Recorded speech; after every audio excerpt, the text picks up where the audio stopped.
Hi guys, इस वक्त क्या कहूँ समझ में नहीं आ रहा क्योंकि 10वां रोज़ लॉकडाउन का है और सूरत हाल कुछ ऐसी है कि अगर हम कैमरा थोड़ा सा पैन करें तो इस वक्त यहाँ पर मैं ये नहीं कहूँगी कि आम जो शहरी है ना वो भी मुझे नज़र आ रहे हैं अपनी फैमिलीज़ के साथ, लेकिन यहाँ पर कानून नाफिज करने वाले इदारे भी मौजूद हैं, चाहे वो ट्रैफिक पुलिस एहलकार हों, चाहे वो पुलिस एहलकार हों, वो मौजूद हैं। जबकि यहाँ पर होटल्स वगैरह बंद नज़र आ रही हैं, लेकिन ट्रैफिक मामूल से ज़्यादा ही नज़र आ रहा है। इसके अलावा यहाँ पर हमने देखा कि छोटी छोटी जो शॉप्स जिन्हें बंद रखने का कहा गया है, जिसमें पान की शॉप हो गई या अननेसेसरी जो चीज़ें, वो भी मुझे यहाँ नज़र आ रही हैं। इसके अलावा यहाँ मज़ीद हम देख रहे हैं कि लोग जो है वो ट्रैवल करते हुए दिखाई दे रहे हैं, एक्स्ट्रा गाड़ियाँ नज़र आ रही हैं। अगर हम आपको इस साइड का मनाजिर दिखाएँ तो स्टोर्स तो खुले हुए नज़र आ रहे हैं, लेकिन उन पे कोई सोशल डिस्टेंसिंग नहीं नज़र आ रही। रिक्शे जिन पे पाबंदी लगाई गई थी कि 4-5 लोग ना बिठाएं, वो भी हमें नज़र आ रहे हैं। गैर ज़रूरी तौर पे रोड पे लोग नज़र आ रहे हैं। इसके अलावा बैंक्स के बाहर लोग हैं।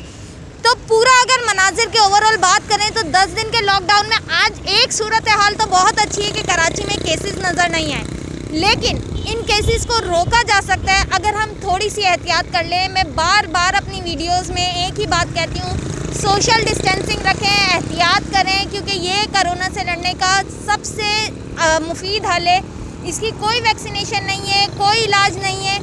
इसका इलाज ही ये है कि अगर हम एहतियात करें तो इस बीमारी से बचा जा सकता है और अपने मुल्क को बचाया भी जा सकता है। बहुत सारी चीज़ें हम देख रहे हैं, लोगों को एहतियात बता रहे हैं, नौजवानों को बता रहे हैं, लेकिन हम देख रहे हैं कि लोग इसकी रिस्ट्रिक्शन बहुत ज़्यादा करते हुए दिखाई दे रहे हैं। तो भाई प्लीज़ मत करें और थोड़ा सा एहतियात करें अपनों के लिए, अपने लिए प्लीज़।